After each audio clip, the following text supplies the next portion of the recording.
O Douglas Araújo é diretor da PRTK Consultoria. Douglas, bom dia, seja bem-vindo. É um prazer recebê-lo mais uma vez aqui no Bom Dia Agronegócio. Bom dia, Carla. Bom dia a todos que nos acompanham. Satisfação estar de volta com todos vocês. Muito obrigada, a satisfação é nossa. Eu vou, Douglas, direto contigo para entender se há impactos, principalmente na demanda e no comércio global de trigo, diante das escaladas que estão se dando no Oriente Médio. Os conflitos estão avançando muito rápido e agressivamente por lá. Há uma preocupação de que se torne um conflito geral e aquela região, uma região importante, demandadora de trigo. Eu queria saber da sua perspectiva se há, né, alertas no mercado de trigo agora para o que está acontecendo no Oriente Médio. Carla, ótima colocação, porque aquela região ela tem uma confluência importante, né, do canal de Suez, que passa ali aproximadamente 20% do comércio mundial de trigo por aquela região. No momento, não há nada disruptivo interferindo na movimentação das mercadorias naquela região. Cabe lembrar que isso só acontece porque tanto a Marinha Americana quanto também algumas forças da OTAN estão patrulhando a área e mantendo a segurança da navegação naquela região. Então, é algo, naturalmente, para que todos nós, muito bem pontuado na sua pergunta, mantemos atenção no noticiário, porque qualquer alteração nesse quadro, ele pode impedir ali a livre circulação de mercadorias, que de alguma maneira a gente já sabe que é uma região bem mais crítica, né, de movimentação, regiões que podem sofrer ataques de pirataria e tudo mais, e isso, se escalar, poderá afetar a movimentação de mercadorias, trigo principalmente, e aí ser o estopim que está faltando aí para os preços darem uma decolada no mercado global. Douglas, há uma preocupação em torno do consumo efetivo? Essas nações, por estarem no meio deste conflito, elas estão demandando menos ou estão demandando diferente, não só o trigo, mas os produtos de uma forma geral que importam de outros países? A demanda do trigo, de uma forma geral, ela é bastante estável no mundo, né? O consumo de trigo ele é mais ou menos uniforme e ele tende a respeitar questões pertinentes mais ao crescimento econômico, sabe, Carla? Então, eu vou destacar aqui, por exemplo, a Índia, né? A Índia registrou uma alta no seu PIB no primeiro trimestre de 7,8%. Então, este país provavelmente está experimentando um aumento no consumo de trigo maior do que o que vinha registrando em anos anteriores por conta desse crescimento econômico. E à luz disso, podemos pensar até que a Índia pode vir a ser um grande importador de trigo ainda nesta safra que a gente está observando aqui. Embora os números pelo SDA mostram um equilíbrio entre oferta e demanda por lá, mas essa alta do consumo talvez ela não está 100% registrada nas estimativas do SDA e pode ser que a gente tenha surpresas nesse sentido que coloque a Índia de volta a ser um importador de trigo. Carla, se você me permite, À eu vontade. queria fazer um giro rápido aqui de algumas informações importantes do mercado internacional que vai afetar o nosso agricultor, o moinho de trigo que nos acompanha e também as indústrias de alimentos que usam a farinha de trigo aí como seu insumo principal. E o destaque que eu queria dar é pertinente à economia global, né? Nós temos dois fatos muito relevantes. Os Estados Unidos reduziu sua taxa de juros, as bolsas estão voando por lá.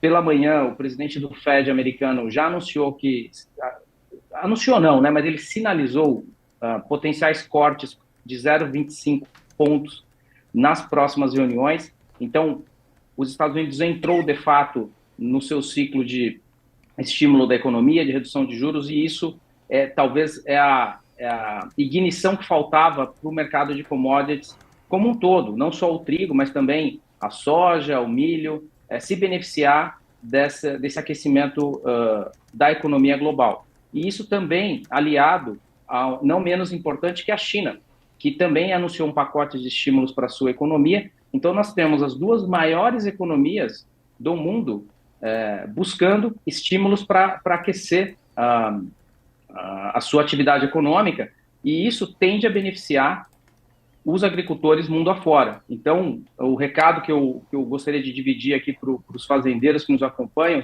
você que planta trigo, soja, milho, você é um plantador de dólares, né? Vocês têm um poder muito grande na mão, né? Tão grande quanto talvez o Fed, né? Que pode imprimir dólares, né? A diferença só é que o Fed não precisa pedir licença para ninguém para imprimir a quantidade que quer. Mas certamente o fato de estar ligado às exportações, aquele gelo na barriga que eu falei na última entrevista aqui, eu acho que ele tá valendo a pena, porque pode ser aí que 2025 a gente tenha um ano que brinde a economia global com preços maiores das commodities agrícolas. Douglas, como é que isso pode continuar impactando os mercados? Esse giro de notícias, aliás, obrigada por trazer essa informação para a nossa audiência. Isso traz uma manutenção da volatilidade, em especial entre as commodities agrícolas, justamente por elas terem essa maior sensibilidade, não só ao mercado financeiro, mas a outras questões que são inerentes a elas e não a outras, como, por exemplo, as condições climáticas. Aqui no Brasil, a gente está olhando, por exemplo, essa 8ª onda de calor preocupando muito o produtor. Esse detalhamento que você nos trouxe garante pelo menos um pouco mais de volatilidade para essas commodities até esse momento? Sim, ele tende, o aquecimento da economia, ele tende a aumentar a volatilidade intrínseca dos ativos agrícolas, ou seja, volatilidade, para quem nos acompanha, é a variação do preço, é o quanto o preço vai do mínimo ao máximo, aquela banda que ele circula. Então, com o aquecimento da economia, a volatilidade tende a ser maior nos períodos vindouros. E o clima, realmente ninguém controla, esse é mais difícil de prever, muito mais do que a economia global. Agora, a economia global está dando um sinal, ela está apontando numa direção de estímulos nas grandes economias do mundo, e isso vai beneficiar as commodities agrícolas. E um fato, Carla, que vai corroborar com isso que eu acabei de dizer, são os movimentos dos fundos, né? Os fundos, a gente tem que sempre se lembrar que eles são muito grandes, muito relevantes na formação dos preços globais, né? Eles estão alocados dentro das bolsas de mercadorias mundo afora, eles representam um volume estratosférico da quantidade de contratos que gira diariamente na Bolsa de Chicago, e os fundos começaram a reduzir a sua posição short, ou seja, eles começaram a reduzir a sua posição vendida, e se eles estão fazendo isso, é porque provavelmente eles estão acreditando que os preços já chegaram nos seus mínimos, né? Então agora eles estão reduzindo a sua posição vendida e recomprando, né, as posições, e no momento que eles entram comprando, o efeito é direto no preço. Por isso que nós tivemos um setembro com preço de soja mais alto, o trigo andou um pouco de lado, mas provavelmente vai ser a vez do trigo aí nos próximos 60 dias de ter algum repique aí nas bolsas mundo afora. Douglas, isso é tão importante da gente pontuar, porque muitas vezes eu digo sempre isso aqui no Bom Dia Agronegócio, nem sempre vai haver uma grande história por trás das movimentações do mercado. Muitas vezes, né, ou muitos dias, em muitas sessões e muitos pregões, é só essa movimentação dos fundos que muitos deles nem viram um pé de soja ou um pé de trigo, mas eles vão botar o dinheiro onde o dinheiro vai lhes render mais. E esse é o momento, então, de olhar para essa movimentação dos fundos entre as commodities agrícolas. Esse movimento já começou. Sim, ele já começou, e aí, para aqueles que nos acompanham, vamos dar uma perspectiva geral, Carla, para os diversos públicos que estão aqui. Então, se você é um fazendeiro, mantenha uma atenção adicional nessa volatilidade, repense se agora seria o momento de vender ou segurar um pouco mais, consulte, né, os seus especialistas, os seus agentes de mercado para te assessorar. Acho que isso é importante, ter mais de uma opinião na sua tomada de decisão, porque sinaliza que daqui a algum tempo os preços podem ficar mais firmes. Se você é um comprador de farinha de trigo, provavelmente vale a pena considerar cobrir suas posições nos próximos meses, porque aquela pressão de safra da colheita brasileira, ela talvez não vai ser tão relevante agora, no momento, porque o Paraná está experimentando uma quebra de safra relevante, né? Esses números ainda não estão refletidos na Conab, mas as estimativas privadas indicam uma safra de 2,5 milhões, 2 milhões e 600, né? Ante um número acima de 3 ali da Conab. Então, isso provavelmente a Conab vai fazer correções à medida que avançar a colheita. Então, se você é comprador de farinha, mantenha uma atenção nisso e talvez considere cobrir suas posições. E se você é está, né, ali, é um moinho de trigo, busque também cobrir suas posições, porque provavelmente o cenário está desenhado aí para que possa experimentar um novo ciclo de alta nas commodities. E eu também gostaria de destacar, Carla, algumas notícias aqui do mundo do mercado físico, né? Sim. E a primeira delas é assim, o hemisfério norte, ele vai começar a plantar a partir de agora, né? A partir de outubro já começa ali a semeadura no hemisfério norte. E o pessoal por lá começou a safra nova, né? A safra 25, 26, com o pé esquerdo. Está muito seco na Rússia e na Ucrânia, então já não começou tão bem como poderia começar, né? Por outro lado, a Rússia está vendendo num ritmo muito forte, a sua comercialização está num bom ritmo, e eles fazem isso porque eles têm que antecipar o inverno rigoroso que chega daqui 2 meses, então eles não podem deixar para vender isso em dezembro, janeiro, porque a produtividade dos terminais cai bastante, por conta do mau tempo lá, por conta do inverno muito rigoroso. Então eles vão manter esse ritmo forte, e olha que nós temos a Turquia fora do mercado internacional, hein, que é um grande comprador, e ela pode voltar para o mercado internacional agora em outubro. Então, mais um combustível aí para uma potencial alavancada nos preços internacionais. Duas no... E, Pois não, por favor, pode continuar. e aí, assim, só para finalizar, a gente ainda está vendo alguns fatos assim que colocam o mundo um pouco de cabeça para baixo, né?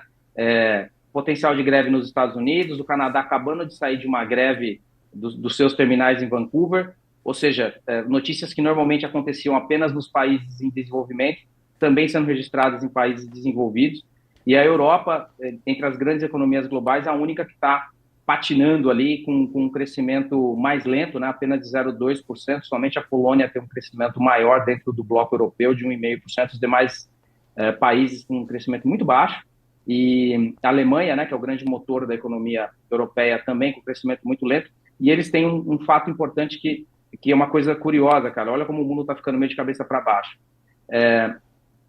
Uma potencial guerra comercial entre Europa e China, com a Europa vai votar agora no dia 4 de outubro uma tarifa de 45% de imposto de importação para carros elétricos chineses.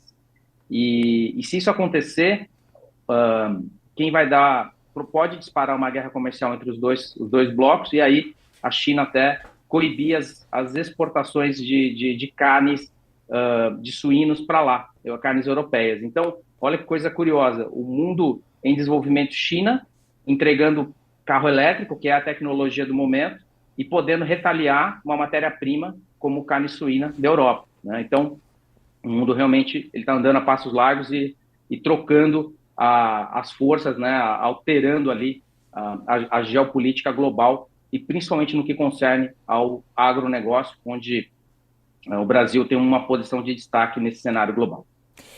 Quando comecei o Bom Dia Agronegócio de hoje, Douglas, eu inclusive falei sobre isso. Quando eu fui atualizar as informações dos conflitos no Oriente Médio, eu falei de que eu tenho essa situação de que, de fato, o que está acontecendo ali no Oriente Médio mexe muito com as peças do xadrez geopolítico global, e nós temos ainda todas essas peças que você acrescentou.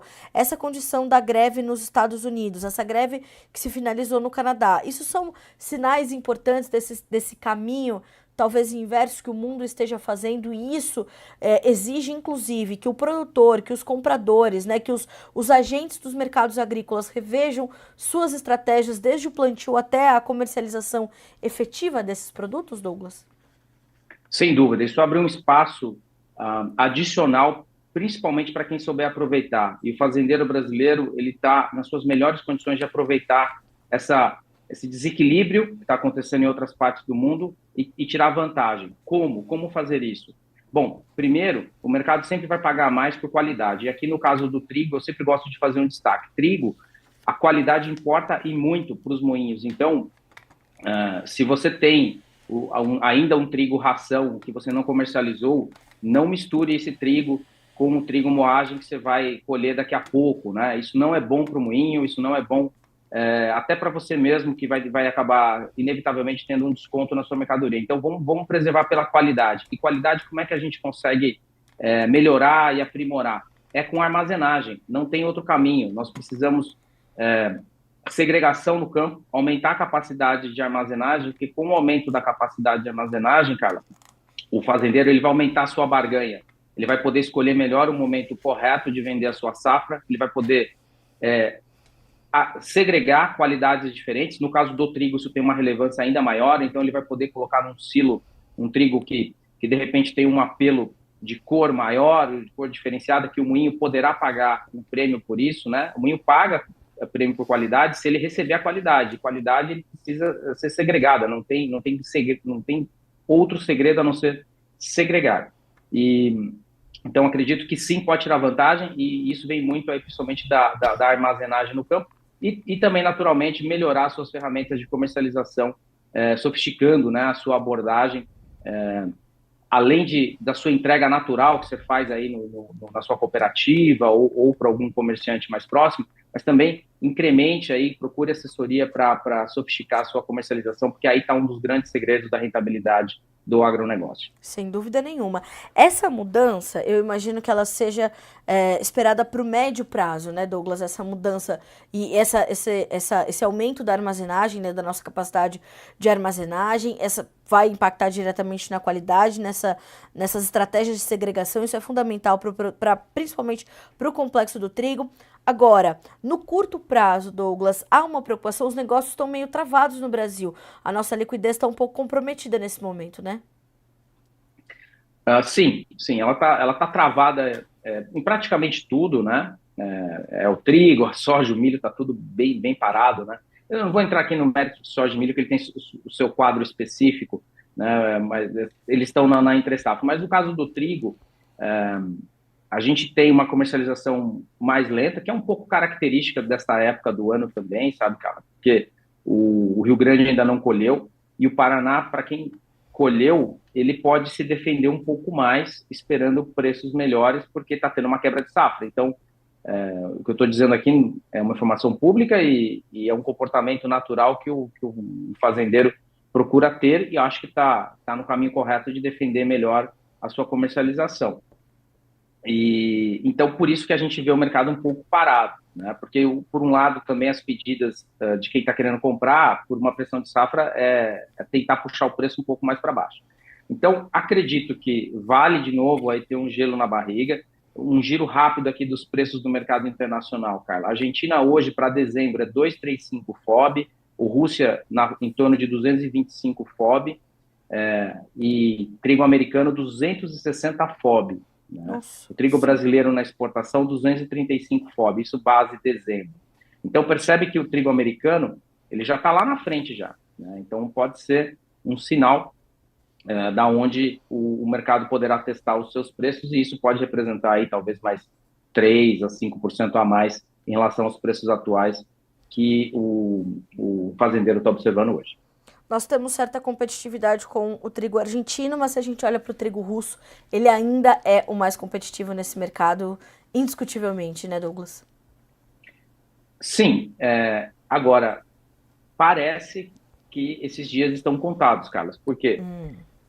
Há um mês, quando eu estive aqui, o trigo russo já estava abaixo de 220. Hoje ele já está falando aí de 225, entendeu? E a Argentina está ali, quietinha no seu 235. Por quê? Porque a Argentina está olhando para o Brasil, que é o seu comprador natural, por uma diferença apenas de $6, aí, $9 na base FOB, o frete marítimo da Argentina para o Brasil é mais barato, então o moinho brasileiro vai comprar trigo argentino. Não tenho zero dúvida quanto a isso. O moinho brasileiro vai comprar trigo argentino e não vai comprar trigo russo nesses níveis de trigo russo. Agora, quem está lá na Indonésia, e a Indonésia a gente não pode se esquecer, é um país com uma população de 275 milhões de pessoas, bem maior que a do Brasil, e importa em torno de umas 12 milhões de toneladas de trigo.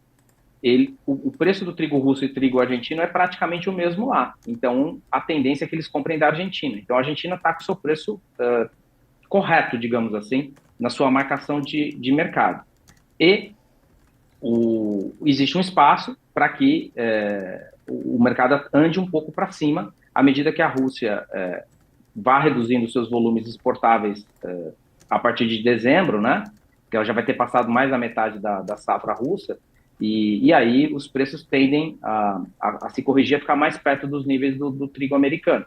Então, olhando aqui esse cenário todo, né, a Argentina ela pode ter uma pressão que é natural, mas parece que esses níveis já estão mais ou menos perto dos pisos, e não, eu não sei, me parece muito improvável que a Argentina vai experimentar níveis ainda mais baixos do que os preços atuais. Até porque por lá, né, Carla, cabe lembrar que está muito seco, né? Está muito seco.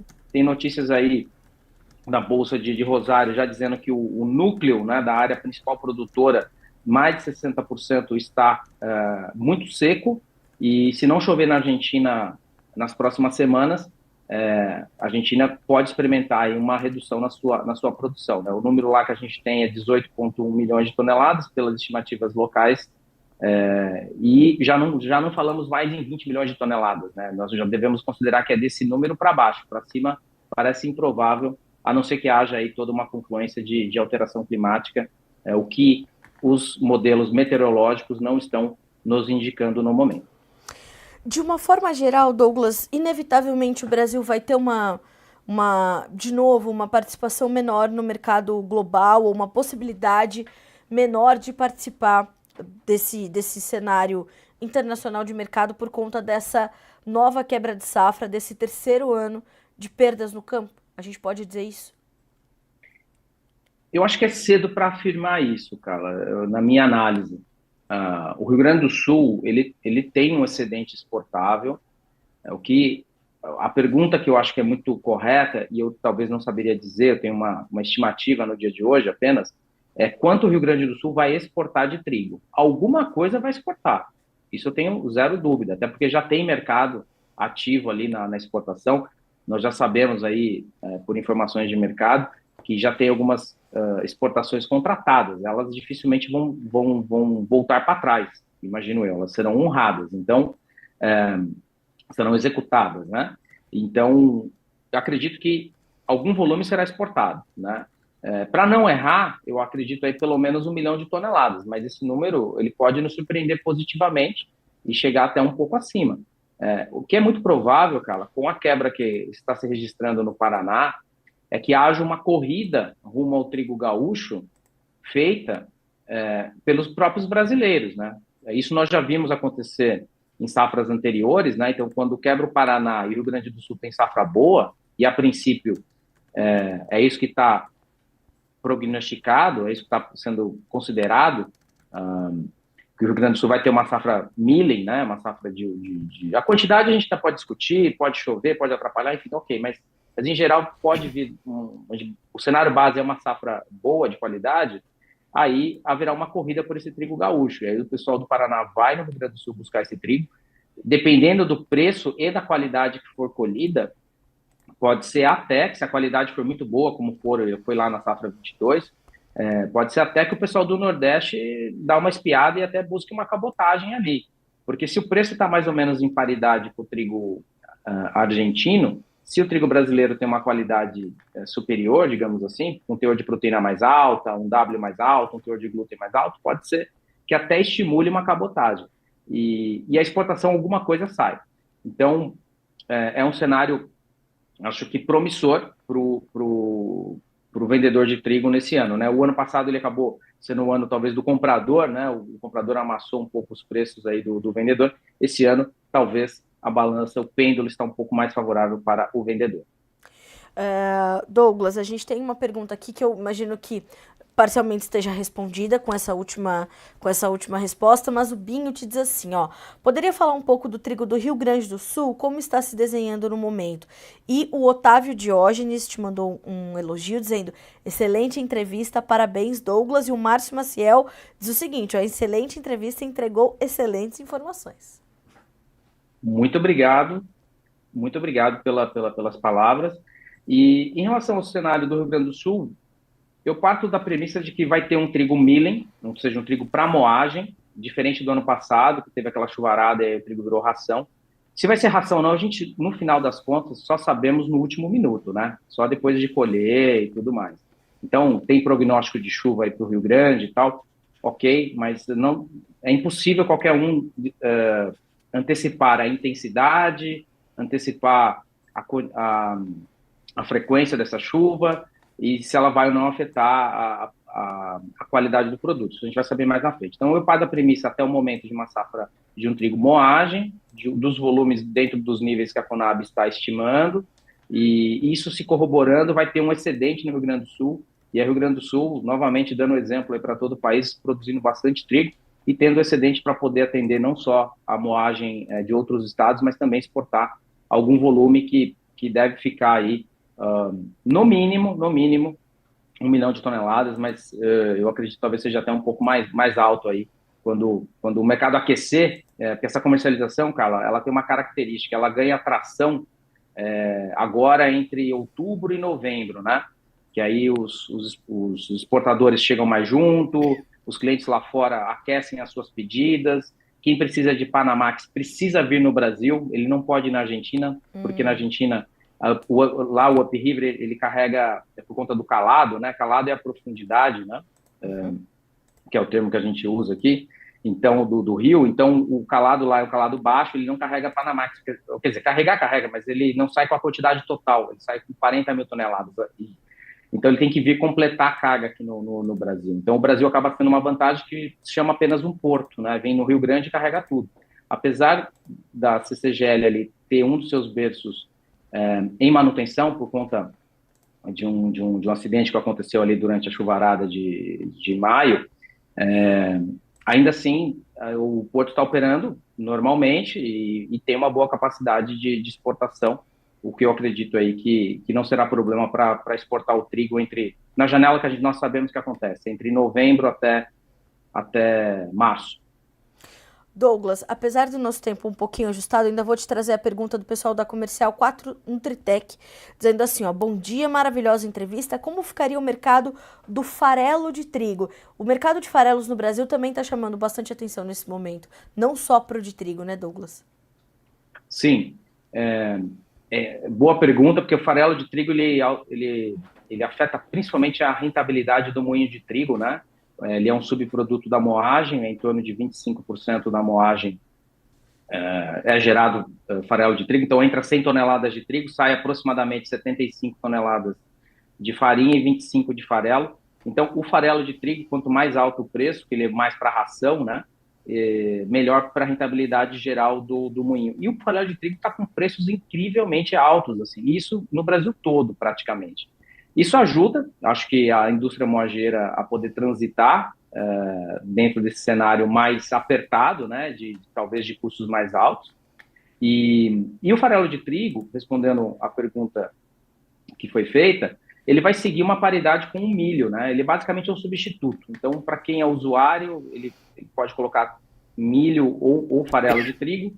Existem algumas proporções, dependendo da aplicação, pode ser só farelo de trigo mesmo, então existe uma demanda que é muito cativa para o farelo de trigo, mas em geral você pode substituir com o milho, né? Como o milho teve no mês passado uma certa recuperação nos preços, acredito que o farelo de trigo vai pegar carona e vai se manter aí nos níveis mais firmes, como está hoje, aí acima de R$ 1.200 aí pelo Brasil, né? Tem local acima de R$ 1.300 até no Nordeste do Brasil, cara.